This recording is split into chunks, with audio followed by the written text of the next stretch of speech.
커피 한 잔 마시고 시작하겠습니다.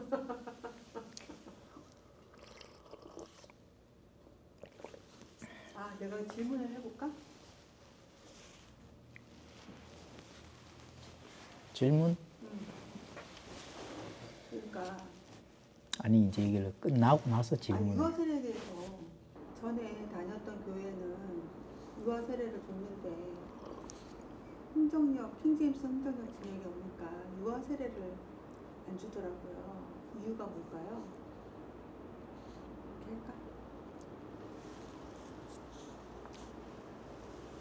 유아 세례는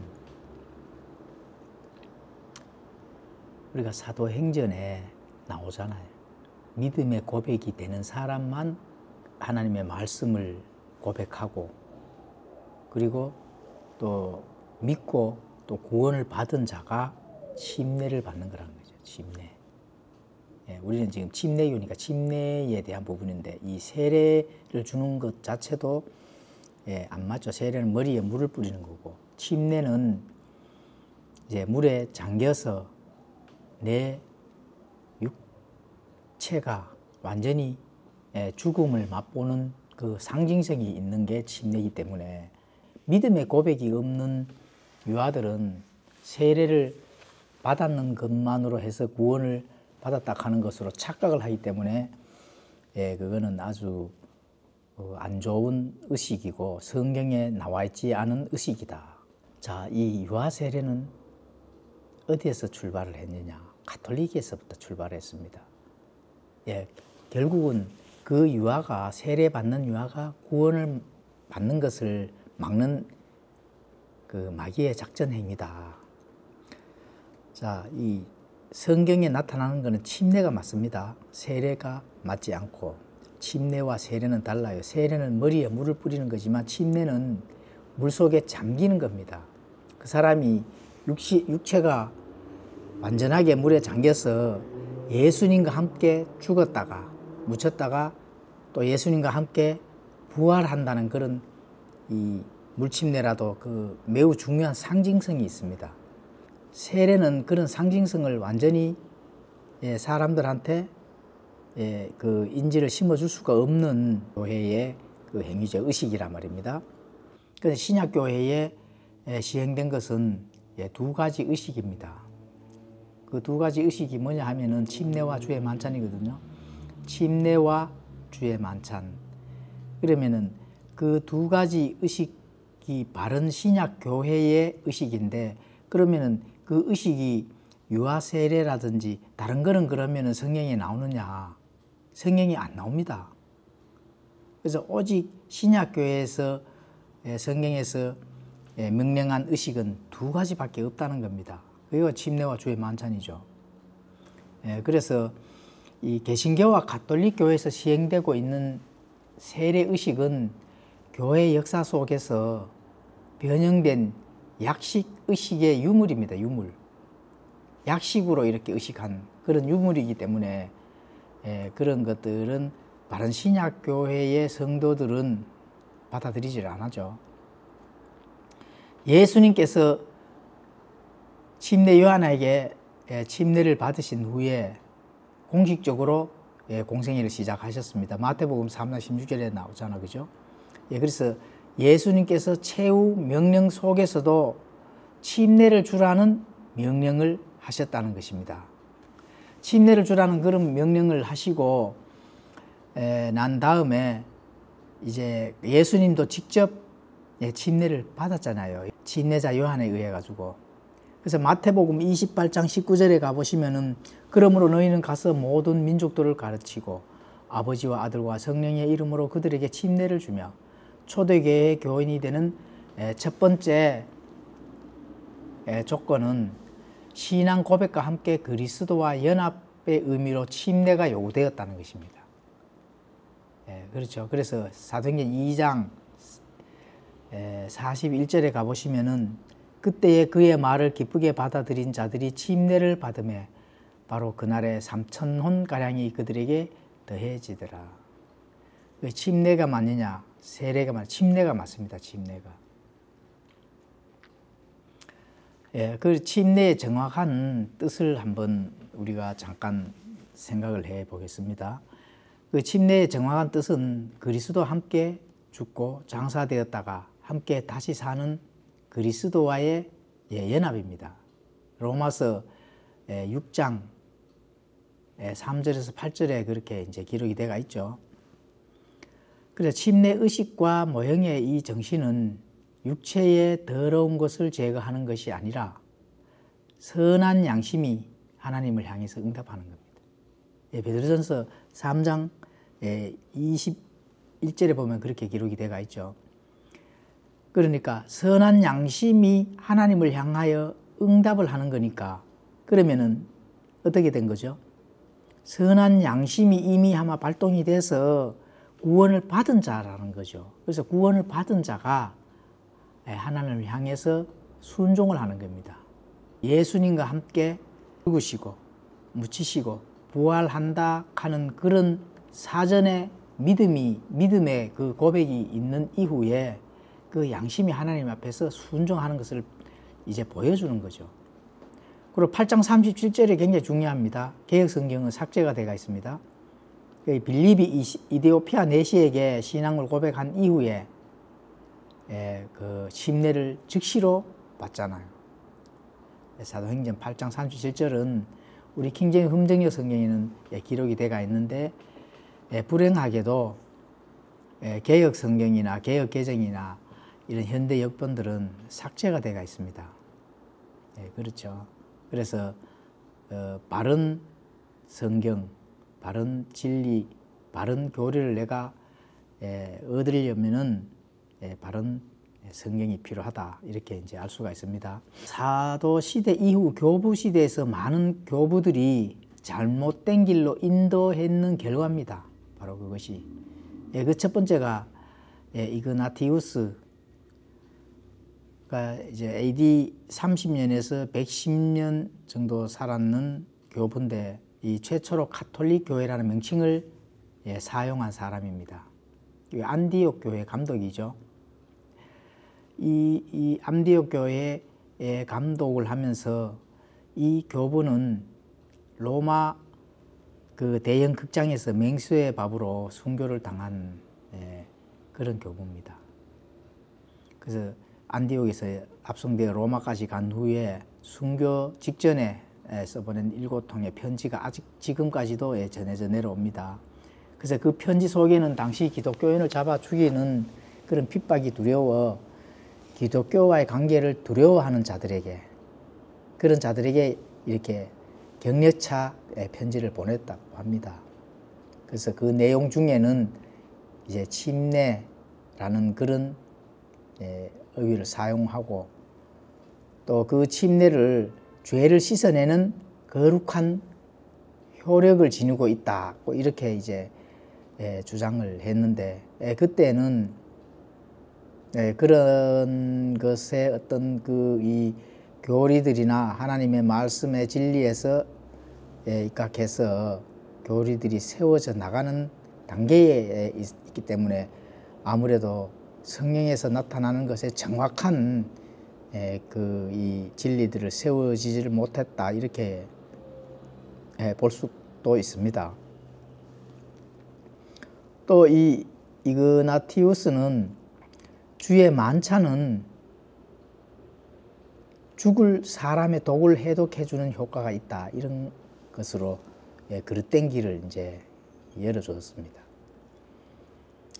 두 번째 이 사도 시대 그 사도들 이후에 두 번째 그 교부는 저스틴 마티 이 교부가 있습니다. 이거는 이제 AD 114년에서 165년 동안 이제 살았는 교부인데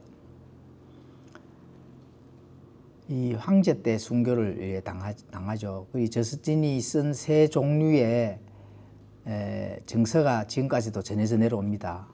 그래서 이 교부는 저스틴은 침례는 영적 할례와 같다 이렇게 주장을 합니다.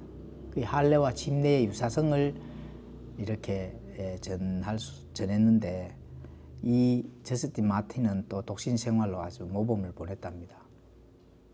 그래서 이런 교부들의 그릇된 가르침이 시간이 흐를수록 정당한 가르침으로 이렇게 변질이 됐다는 겁니다. 사도시대 이후에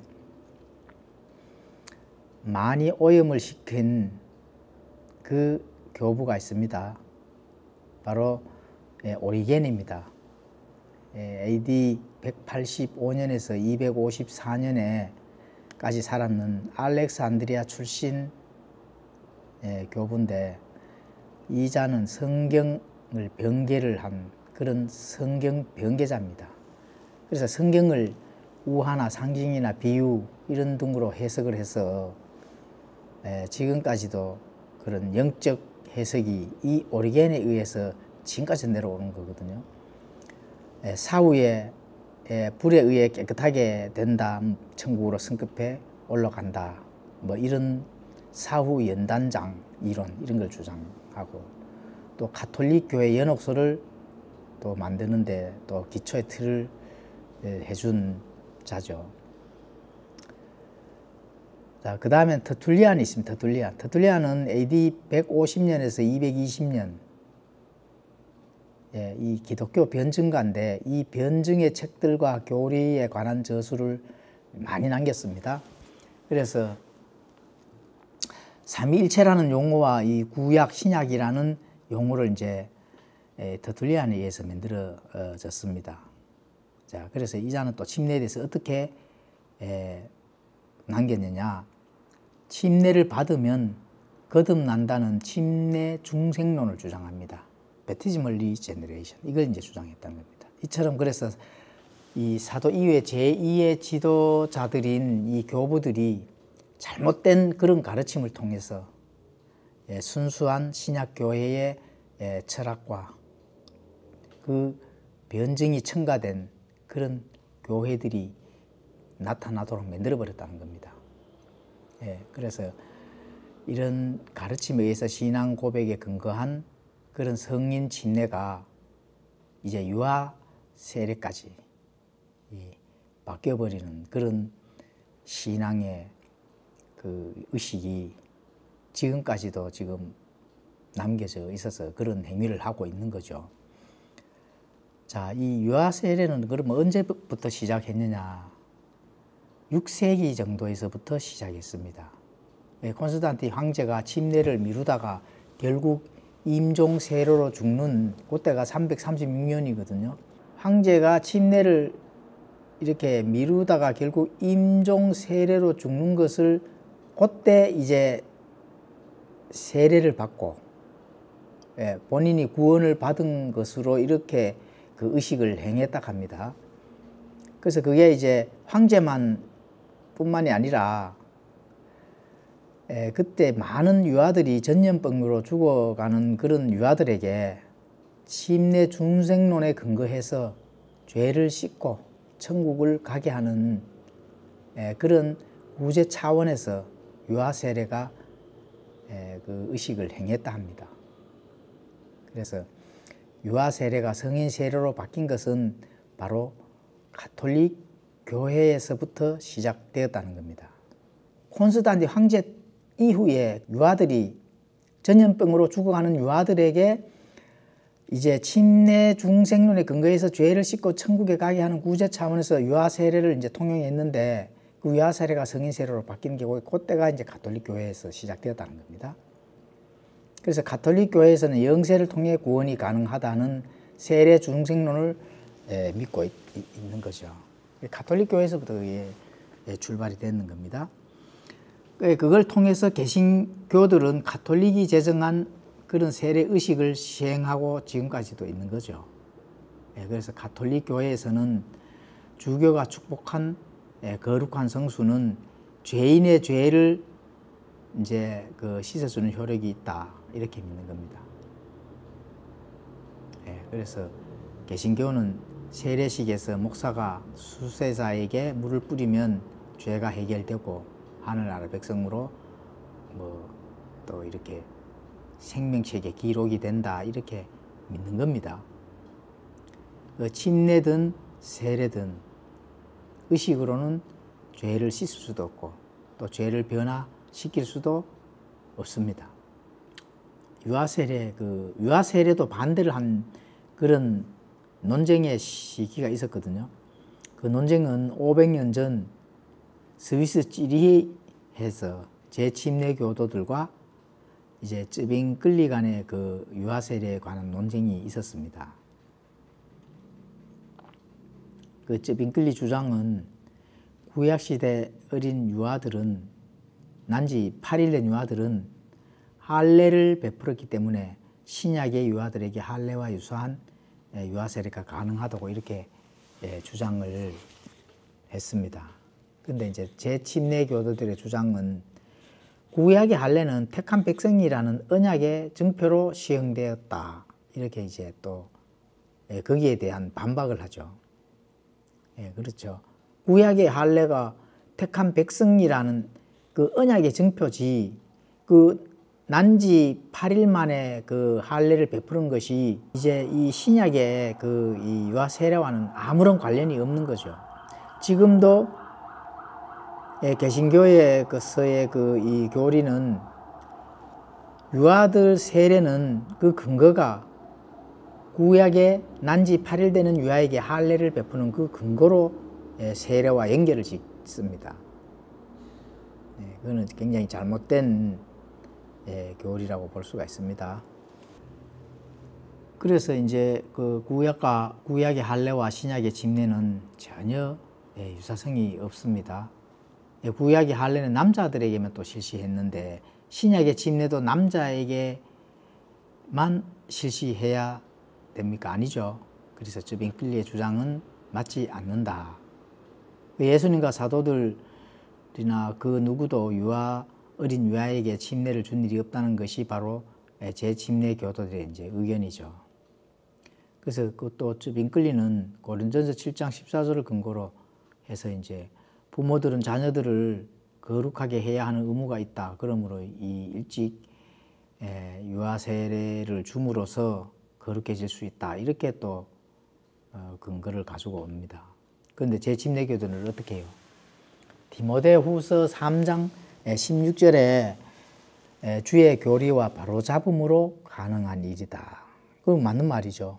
교리로 또 바로잡음으로 이렇게 해서 이제 그 분리되는 거룩해지는 그런 일이 일어나는 거지.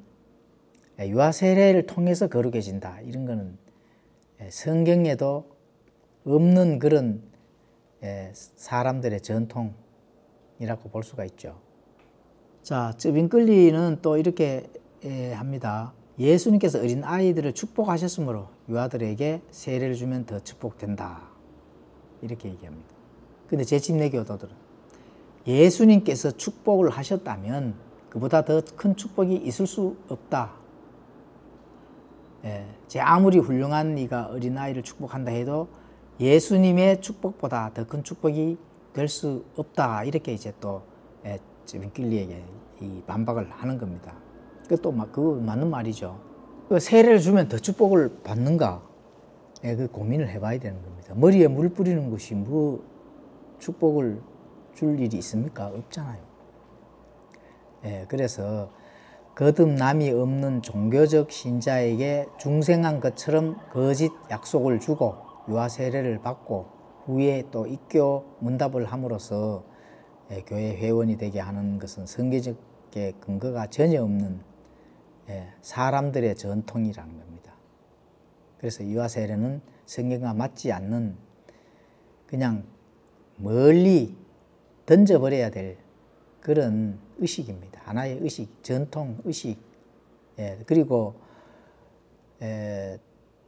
어린아이가 자꾸 자라면서 성인이 되어서 또 믿음의 고백도 가능한 시기가 왔는데도 불구하고 믿음의 고백이나 여러 가지 하나님의 말씀을 믿고 이렇게 순종해 나가는 것이 아니라 이미 어릴 때 유아 세례를 받고 구원을 받았기 때문에 더 이상 구원을 받을 필요가 없다. 이렇게 생각을 가지고 있기 때문에 굉장히 위험한 그런 생각입니다. 믿음을 통해서 은혜로 구원받는다는 것은 어떤 물을 통해서 세례나 침례를 받고 구원을 받는다 하는 것은 그거는 있을 수가 없고 오직 하나님의 말씀에 의해서 성령님에 의해서 다시 태어나는 일이 있어야 구원을 받을 수 있다. 하나님의 왕국에 들어갈 수 있다 하는 것을 알 수가 있는 겁니다. 그래서 오늘은 유아 세례에 대해서 잠깐 여러 가지 내용들을 생각을 한번 깊게 해보게 되었는데요. 우리가 바른 신약 교회를 하고자 하시는 분들은 꼭 이 유아 세례 또 어린 아이를 둔 그런 그 신자들은 유아 세례에 대해서 과연 성경적으로 맞는 것인지 잘 고민해보고 바른 신약 교회에서 가르치는 그런 하나님의 진리와 말씀들을 따를 수 있도록 그렇게 해야 되겠습니다.